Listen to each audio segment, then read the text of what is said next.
Right, so which was a follow-up video to the previous video I did with Sadiq Khan and the Fabian Society. So we saw in that video, he was on LBC with James Lefty O'Brien, and he's basically saying that, well, they were both saying that they didn't agree with Black Lives Matter's policies, i.e. defunding the police and dismantling, or as James Lefty O'Brien put it, deconstructing capitalism.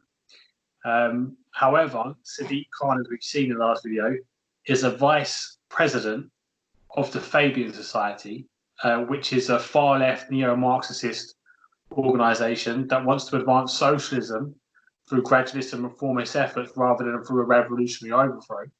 And their main objective is to dismantle capitalism. So he's a vice president of an organisation that literally wants to dismantle capitalism, and at the same time, he's on a radio show lying, saying that he doesn't agree with Black Lives Matter's policies. What do you make of it, Martin? It's just double standards again, isn't it? But there's clearly a big push here, isn't there, to push a socialism. On the Labour front, once again, we've had people within the Labour Party connected with the Fabian Society. You're looking at people like Lord Kinnock, another arch Ramona, got his oar in it. And what really shocked me actually was Annalise Dodds, who's actually the shadow chancellor. She actually wants to destroy capitalism. I cannot get my head around this. It's just Labour all over, and we can see what they're trying to do. They seem to think like a model, like a Venezuela or something like that, is something that we should be aiming for. But what they do not understand is this model they're pushing for will ultimately lead to communism, which causes problems. Honestly, the Labour are so dangerous. But the double standards we see as well, like through Sadiq Khan, it just goes to show, do they actually really know what they're doing? It just shocks me, really. Well, also, Martin, it just makes you wonder, doesn't it? If he's willing to lie about this, what else has he lied to us about in the past? Or, what other lies do we expect to see from him?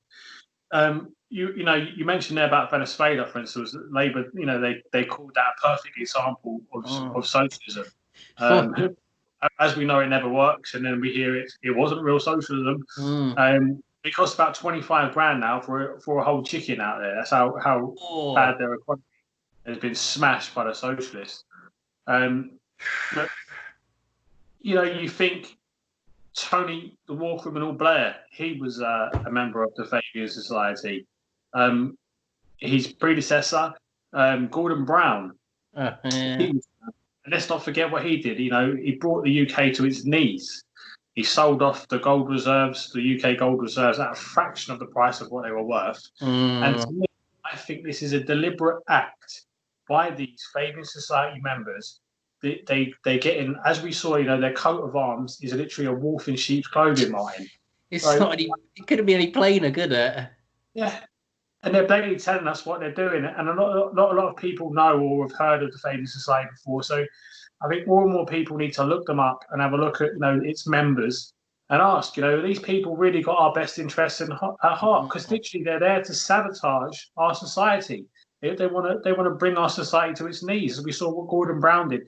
I think it's that was a deliberate act. It's my personal opinion. I think that was a deliberate act. They mess up the system. They bring everything down, and they say capitalism isn't working. Well, capitalism does work.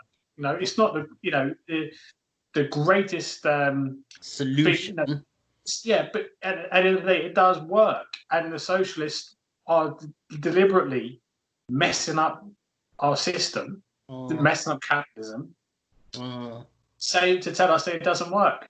We must choose socialism. And they're literally sabotaging.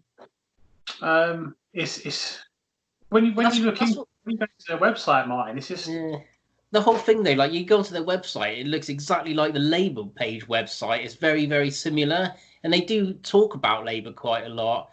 But again, though, like these people, they don't understand. Yes, they've got this idea of the perfect world where everyone's the same. But the sad thing is, human nature is not like that at all.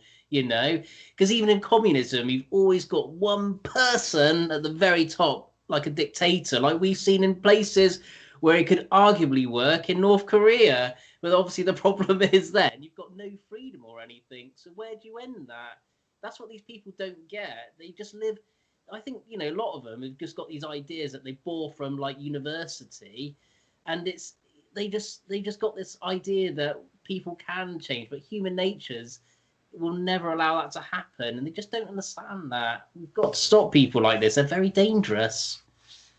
Very dangerous indeed. I mean, if you go through the members list, like we just said there, we've got a couple of MPs. I think Kamatley, he was also a member himself. So we've got a few previous prime ministers that have been a member of this organisation that wants to dismantle capitalism and replace it with socialism. And we've got all these people in prominent positions of power, be it politics and even journalism. You know, we've got like the mayor of London, for instance, we're saying telling us stone cold face lies. He's on LBC saying that he didn't agree, you know, with the policies of Black Lives Matter, dismantling capitalism, and he is, you know, a vice president of an organisation that wants to do that. These people are very, very dangerous, and I think their coat of arms literally tells us what they want to do, Martin. You know, exactly. They were the founders of the London Economic and Political Science College in London. So they're indoctrinating children when they're going into the education system. They've got their professors in their ear rolls. And that's, you know, the radical left, especially the Black Lives Matter movement protesters. You've been to one yourself, the video that you did in Swindon.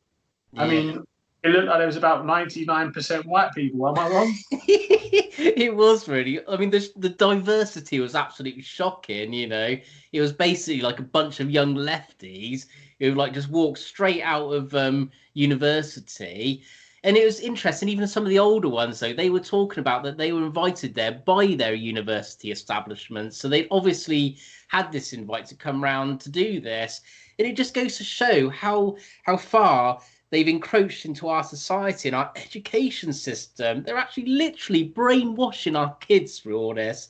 It is really dangerous. But as again, though, we can look at things that happened in the past where we've seen indoctrination by you know, like the Germans did with their propaganda and things. It is completely no different. And like you mentioned, people in the mainstream media are doing it. It's a really bizarre time at the moment and very worrying. Well, they've been playing. It's very, very worrying because they've been playing this long game since the Fabian Society was started, I believe, in 1884. So they've had 136 years. You know, to infiltrate organisations, you know, and get into prominent positions of power to further their gain. Now, you know, when you read through the history of the Fabian Society in the early 1900s, you know, they advocated for euthanasia. They're very sick individual. For that sort of time as well. That was a very long time ago, speaking about things like that. That is very sick. Well, it was also I think it was in like 2008 or something like that. There was an apology by the then Prime Minister of Australia. And his name's gone out of my head now, but he apologised to the Aborigine community, what they called the lost generation. And you know, they actually had a go at the Fabian Society openly for their intellectual excuses, you might say, for condoning. It's it's a very twisted organisation, and to have the Mayor of London and you know, Keir Starmer, you know, is also a member. Really? So it's, you know, you've got the leaders of a political party who could be the next prime minister. That's what he's aiming to do. So he's aiming to be the next prime minister of the UK, and he's saying, "Yeah, we'll do this, that, the other." And they hide behind questions. They hide. You know, it's with what was her name? You just brought her name up. She's this Annalise Dodds. She's actually the shadow chancellor. This is someone who could potentially run the economy of the country soon. So I don't know if you've seen it. There was a video, it was a couple of weeks ago now, that she was talking to a journalist who was asking her a couple of questions about, you know, well, I think it was the same question over and over again because she just wasn't answering it. And they were basically asking her about the property tax. You know, they do some property tax, blah blah. And she wouldn't answer, and she was saying that at this moment in time, she just wouldn't answer. So, which tells me that they do want to do that. You know, being part of this organisation, clearly, and we know what socialism does. You know, they take control of everything. Everything gets nationalised. You don't know anything. We saw with Jeremy Corbyn. He was looking to introduce a garden tax. Oh yeah. Oh yeah, brilliant. It just doesn't surprise me though, you know. And they just completely, they are really a sheep in wolf's clothing, you know, a wolf in sheep's clothing. We're bringing out things like this with time and time again. We can see they are just trying to pull us away from from the capitalist model to be all socialist, all be the same, you know. But if that was the case, then we wouldn't be able to develop things like we have done, like phones and things or anything as a society, and people would ultimately be dumbed down and just be walking robots, basically. And I was actually quite disgusted when I actually read the list of the people in the Fabian Society. And it really is a big warning that people need to adhere to. You can just imagine people like this in power. We'd be absolutely screwed. Just look at Venezuela. And that's, if you want to live like that, then keep voting for people like Labour. That's all I can say. Very, very dangerous party indeed. As we know, you know, there seems to be a trait with the left and anti-Semitism. You know, it's all up in arms with the Labour Party, and you know, their anti-Semitism within the party. It's a disgusting, vile party, and God forbid they ever get into it and into Downing Street ever again. I beg anyone who's watching this, please just take the time. Don't take my word for it. I know I've done a couple of videos now, well, one on the Fabian side, one on Sadiq Khan, but take some time out and just have a little look yourself. You know, do just your own research. 20 minutes, half hour, have a look at it and see. You know, is your local MP a member of the Fabian Society? You know, and did you vote for that local MP? Did you vote for, not for what Labour is standing for?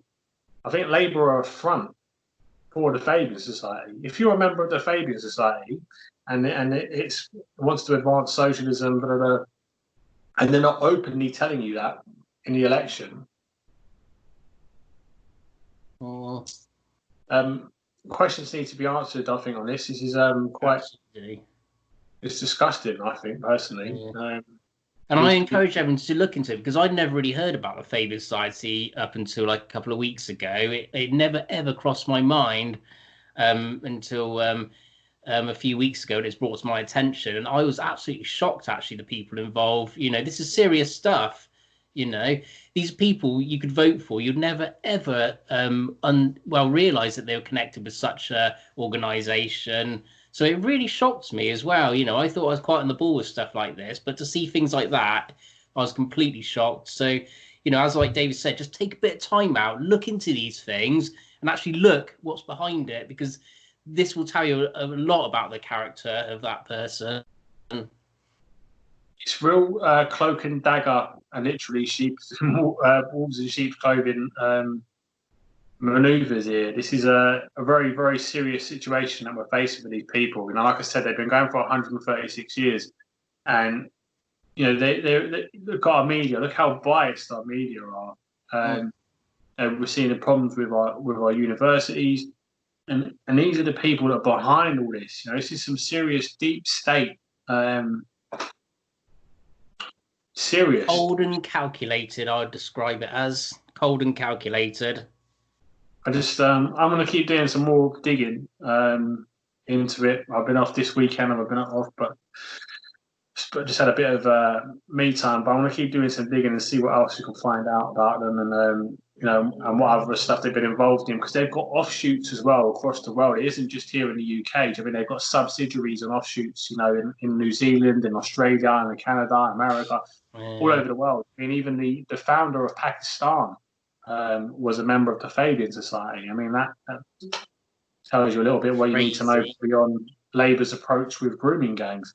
This is it's some really deep stuff, real deep stuff. It's, but yeah, make sure you look it up. Make sure you do a bit of research, check it out. Let us know what you think. Comment below the video. If you know anything about them yourselves, let us know. If you've got any good links, and we can look up. I appreciate it. Thanks, Martin, for your time. I just want to thank you for actually, taking the time to look at these sorts of things, because like I said, without, people like you bring this to my attention, I would never have heard of it. It never crossed my mind. So thank you very much. And I encourage everyone, if they see anything, to definitely put some information in the post below and help David and I with our research on this. So, thank you very much. Top job, David. And we've got to get rid of Sadiq Khan. Clearly he's a liar. And that last video proved he's a liar. And a very dangerous man indeed. But thanks again, Martin. And